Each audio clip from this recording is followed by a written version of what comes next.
wabarakatuh. Jumpa lagi dalam pembelajaran dari rumah. Oke, kali ini kita akan membahas tentang neraca lajur ya. Neraca lajur ini merupakan bagian dari tahap pengitisaran yang sebenarnya neraca lajur ini merupakan alat bantu ya. Ketika perusahaan akan menyusun laporan keuangan. Baik, mari kita lihat yang dimaksud dengan neraca lajur itu sendiri adalah suatu kertas kerja yang berkolom-kolom tentunya ya, atau berlajur-lajur yang direncanakan secara khusus untuk menghimpun semua data akuntansi yang dibutuhkan pada saat perusahaan akan menyusun laporan keuangan secara sistematis. Nah, tujuan penyusunan atau pembuatan neraca lajur ini yang pertama adalah untuk memudahkan penyusunan laporan keuangan. Lalu yang kedua untuk menggolongkan dan meringkas informasi dari neraca saldo, data penyesuaian hingga merupakan persiapan sebelum disusun laporan keuangan yang secara formal ya. Dan yang ketiga adalah untuk mempermudah menemukan kesalahan yang mungkin dilakukan sebelum membuat jurnal penyesuaian. Oke, kita lanjut. Bagaimana menyusun neraca lajur? Berikut langkah-langkah menyusun neraca lajur ya. Nah, sebelumnya mari kita lihat dulu bentuk neraca lajur itu sendiri. Yang pertama ada neraca lajur bentuk 6 kolom. Kalau bentuk 6 kolom itu maksudnya adalah jumlah debit kreditnya itu ada 6 ya. Di sini pada bentuk yang 6 kolom itu terdiri dari kolom neraca saldo, debit kredit, kolom laba rugi, debit kredit, dan kolom neraca. Tentu yang lainnya itu ada nomor kode akun dan nama akun itu sendiri ya.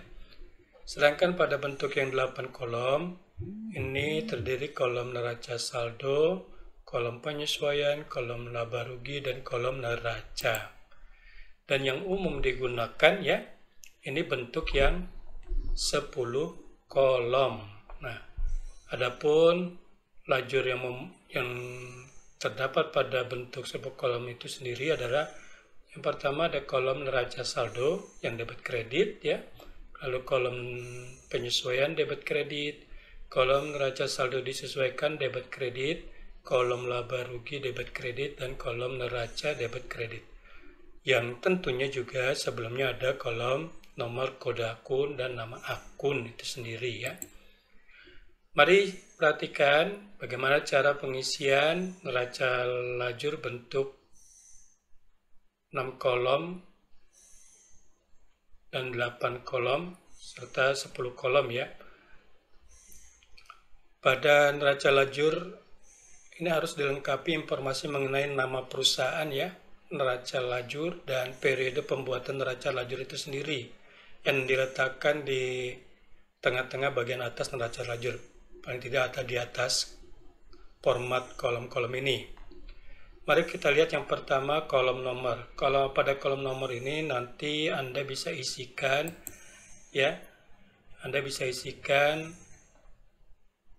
nomor kode akun dari masing-masing akun ya. Kemudian kolom kedua ini ada kolom nama akun. Nanti di sini Anda bisa isikan nama akun sesuai dengan kodenya ya di bagian sini. Lalu yang ketiga, kolom 1 2 ini merupakan kolom neraca saldo yang nanti Anda bisa isikan saldo-saldo yang berasal dari saldo akun pada buku besar yang sudah tentunya kalian posting dari jurnal ya sebelumnya. Nah, pada kolom neraca saldo ini diisikan dengan data yang diambil dari neraca saldo yang telah dibuat sebelumnya. Jadi Anda bisa memindahkan saja data neraca saldo ke lajur neraca saldo ini. Yang berikutnya, yang keempat, langkah keempat, kalian memindahkan data pada kolom 34 ini yang merupakan data yang nanti diisi dengan data penyesuaian. Pada kolom debit dan kredit, dalam data penyesuaian ini bermanfaat untuk mengkaji ulang neraca lajur tersebut sehingga untuk mengidentifikasi ya jurnal penyesuaian yang perlu dicatat di dalam jurnalnya ya.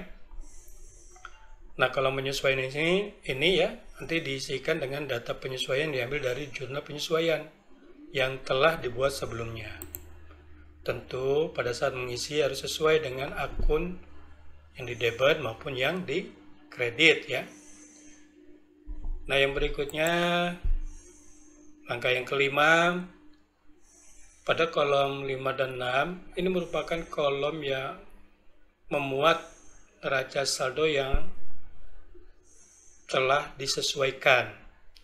Nah, untuk mengisi kolom neraca saldo disesuaikan ini, tentu kalian harus mengakumulasi ya data pada neraca saldo dan penyesuaian. Artinya di sini berasal dari hasil penjumlahan atau pengurangan angka-angka pada neraca saldo dan angka-angka pada penyesuaian. Nah, kolom neraca saldo ini nanti diisi nilai-nilai akun-akun neraca saldo yang disesuaikan diperoleh dari neraca saldo yang telah disesuaikan dengan data dari jurnal penyesuaian. Oke. Langkah yang keenam. Angka keenam ini pada kolom 7 dan 8. Ini merupakan kolom yang berisi laporan laba rugi ya. Laporan laba rugi, pada kolom laba rugi ini nantinya akan berisi akun pendapatan dan beban atau akun-akun sementara ya. Kemudian pada kolom laba rugi ini digunakan untuk menampung seluruh akun nominal ya, seperti tadi saya katakan. Lalu pada baris akhir pada kolom laba rugi ini dilakukan perhitungan ya, perhitungan laba atau rugi nanti di paling bawahnya ini ya. Nah, dalam hal ini diberlakukan ketentuan sebagai berikut. Jika sisi debit lebih besar daripada sisi kredit perusahaan, oke. Kemudian jika sisi kredit lebih besar daripada sisi debit, ini berarti perusahaan memperoleh laba ya, laba. Nah, saldo dalam laba atau rugi diletakkan pada sisi sebelah debit. Jelasnya nanti kalian bisa perhatikan contoh yang berikutnya ya. Langkah yang ketujuh, pada kolom 9 dan 10 di kolom neraca ini ya, ini merupakan kolom yang nantinya berisi laporan untuk perubahan ekuitas atau neraca ya. Nah, dari kolom sini nanti akan terdiri kelompok akun-akun harta, utang, dan modal ya, serta kelompok akun perubahan ekuitas atau perubahan modal. Nah, sejajar dengan baris saldo laba rugi pada kolom neraca ini akan diletakkan pada bagian bawah nanti ya, bagian terakhirnya ini, baris terakhir, saldo laba pada sisi kredit dan saldo rugi pada sisi debit. Seperti apa tampilannya nanti kita bahas pada contoh berikutnya ya. Jadi sekali lagi pada kolom neraca ini nanti akan memuat kelompok akun harta, utang, dan modal serta kelompok akun perubahan modal. Nah, itu langkah-langkah yang perlu kalian perhatikan, Anda perhatikan bagaimana menyusun neraca lajur. Berikut contoh bagaimana menyusun neraca lajur ya.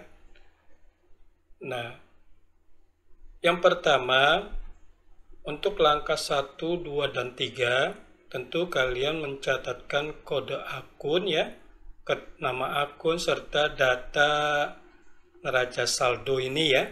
Data neraca saldo ini diambil dari neraca saldo yang sudah dibuat sebelumnya. Artinya Anda tinggal pindahkan saja sesuai dengan urutan kelompok akun ya. Kemudian memperhatikan data penyesuaian. Ini adalah data penyesuaian yang ada pada contoh ini ya. Misalnya yang pertama ada debit, beban asuransi, kreditnya asuransi dibayar di muka masing-masing 400.000. Lalu beban perlengkapan di debit, perlengkapan di kredit masing-masing 600.000. Kemudian depresiasi peralatan atau beban penyusutan peralatan di debit, akumulasi penyusutan peralatan masing-masing 1.800.000. Yang berikutnya beban bunga di debit, utang bunga di kredit masing-masing 1 juta. Ini adalah data penyesuaian. Nah, langkah berikutnya, langkah yang kelima, kita menyusun atau memindahkan data penyesuaian ya pada kolom penyesuaian. Tentu sesuai dengan akun masing-masing. Contohnya begini. Tadi pada penyesuaian yang pertama, debitnya beban asuransi ya. Ini di debit beban asuransi, perhatikan akun beban asuransi di debit, catatnya ya. Dan kreditnya asuransi dibayar di muka. Artinya di sini setelah kolom neraca saldo, apabila tidak ada nama akun penyesuaian, artinya di sini Anda harus menambahkan nama akun yang baru ya, yaitu di sini beban asuransi. Taruh di debit, kreditnya asuransi dibayar muka. Kemudian yang kedua, penyesuaiannya adalah beban perlengkapan di debit dan perlengkapan di kredit. Nah ini kita tambahkan akun beban perlengkapan di debit 600.000 ya, lihat pada kolom debit, dan kreditnya perlengkapan. Oke. Nah yang ketiga, ada akun depresiasi peralatan atau beban penyusutan peralatan ya, di sebelah debit ini. Kemudian akumulasi depresiasi peralatan di sebelah kredit. Karena memang belum ada sebelumnya, maka ditambahkan depresiasi peralatan dan akumulasi depresiasi peralatan di sebelah kredit untuk akumulasinya ya. Nah, penyesuaian yang berikutnya adalah beban bunga di debit dan utang bunga di kredit. Karena memang belum ada pada neraca saldo sebelumnya, maka ditambahkan. Di sini ada beban bunga dan utang bunga ya. Beban bunganya 1 juta di debit dan kreditnya utang bunga. Jadi ini data penyesuaian yang sudah kita masukkan pada kolom penyesuaian di neraca lajur. Ini dijumlahkan ya. Nah, yang berikutnya, langkah yang kelima adalah mencatatkan data neraca saldo dan penyesuaian pada kolom neraca saldo disesuaikan, NSD ya. Ini merupakan akumulasi ya dari data neraca saldo dan penyesuaian. Artinya bisa bertambah, bisa berkurang. Tergantung posisi neraca saldonya debit atau kredit. Kalau debit ketemu debit pada penyesuaian, maka ini akan bertambah di neraca saldo disesuaikan. Kalau debit ketemu kredit, maka neraca saldo disesuaikannya itu akan berkurang. Kita bahas satu-satu nih ya. Untuk kas tidak ada penyesuaian berarti tetap di debit 10.800.000. Piutang tidak ada penyesuaian, tetap 5.600.000. Terus asuransi dibayar muka. Nah ini di kredit, maka asuransi dibayar mukanya itu sekarang menjadi 4.400.000. Perlengkapan begitu juga, sekarang menjadi 2 juta. Peralatan dan seterusnya ini tetap sama ya. Ya, yang berikutnya untuk utang tidak ada penyesuaian, utang wesel, utang usaha tidak ada penyesuaian termasuk modal dan price. Anda tinggal pindahkan saja ya dari data neraca saldo ini. Begitu juga sampai beban iklan ya.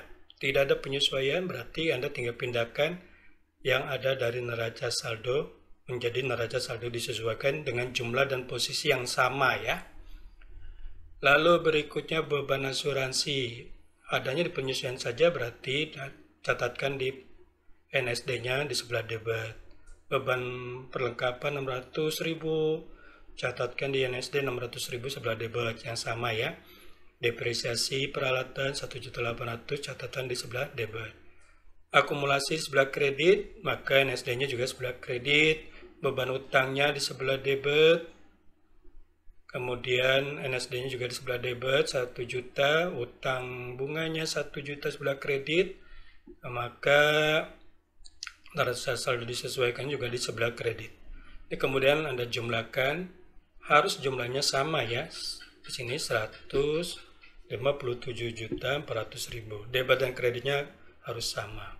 Yang berikutnya langkah ke-6, mencatatkan data akun sementara seperti pendapatan dan beban pada kolom laba rugi dari kolom neraca saldo disesuaikan. Ya, seperti yang tadi saya katakan, bahwa pada kolom laba rugi ini dimasukkan atau dicatatkan kelompok akun pendapatan dan beban ya. Ini bebannya dan neraca saldo 9.800.000 kalian masukkan sini. Demikian semua bebannya di sebelah debit tentunya ya. Nah, kemudian ini masing-masing dijumlah. Jumlah debit 12.600.000, jumlah kreditnya 9.800.000. Kalau Anda perhatikan, ini berarti jumlah bebannya itu lebih besar daripada jumlah pendapatan. Nah, kalau beban lebih besar daripada pendapatan, itu akan diperoleh rugi ya. Rugi bersih. Berapa ruginya? Tentu selisihnya. 12.600.000 dikurangi 9.800.000, ruginya adalah 2.800.000. Ya. Artinya di sini perusahaan ini adalah mengalami kerugian 2.800.000. Nah, yang berikutnya, langkah ke-7 mencatatkan data akun-akun real yang terdiri dari harta, utang, modal pada kolom neraca, termasuk di dalamnya adalah perubahan ekuitasnya ya.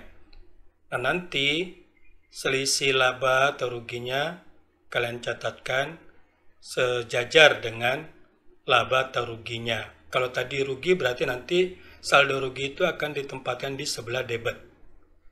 Kita lihat sini penampilannya. Ya. Pada kolom neraca ini kita masukkan seluruh kelompok harta. Nah, kelompok harta mulai dari kas. Ya, kali lagi Anda perhatikan sini untuk kas, piutang, kalian hanya tinggal pindahkan dari kolom neraca saldo disesuaikan ini ya ke kolom neraca. Semua jumlahnya, nilainya harus sama yang ada di neraca saldo disesuaikan. Jadi ini kelompok harta, ini utang-utang, ini modal, ini price.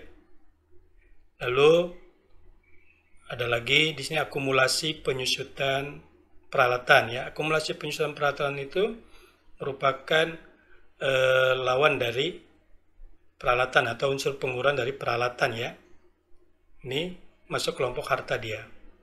Kemudian utang bunga 1 juta di sebelah kredit. Pada kolom neraca sebelah debit itu dijumlahkan. Jumlahnya itu 144.800.000. Dan kolom kredit dijumlahkan juga 147.600.000. Anda perhatikan perbedaan debit dan kredit ini haruslah sama dengan laba atau rugi ya. Kebetulan di sini rugi. Rugi tadi ditaruh di sebelah kredit ya, pada kolom laba rugi. Nah, pada kolom neraca, nilai rugi tersebut diletakkan di sebelah debit. Nah, apabila nanti suatu perusahaan itu memperoleh laba, labanya ada di sebelah, nilai labanya di sebelah debit, sedangkan pada kolom neraca, labanya itu ada di sebelah kredit ya. Nah, kemudian setelah itu Anda jumlahkan antara jumlah kolom debit neraca 144.800.000 dengan ruginya totalnya menjadi 147.600.000 dan kreditnya 147.600.000. Ini jumlahnya harus sama ya. Bagaimana kalau tidak sama? Tentu ada kesalahan. Nah, kesalahan tersebut harus Anda periksa kembali. Apakah pencatatannya sudah benar ataukah belum ya. Apabila belum benar, tentu kalian harus perbaiki ya. Jadi itu cara menyelesaikan atau menyusun neraca lajur.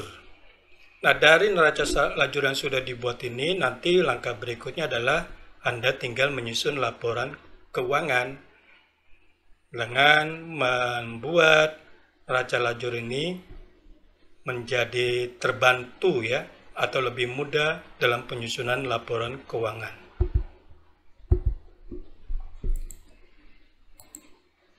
Oke, itu yang bisa saya sampaikan. Terima kasih atas perhatian Anda semua. Selamat belajar, tetap semangat, jaga kesehatan tentunya, dan ikuti protokol kesehatan selama pandemi COVID-19 ini belum berakhir. Dari saya terima kasih. Assalamualaikum warahmatullahi wabarakatuh.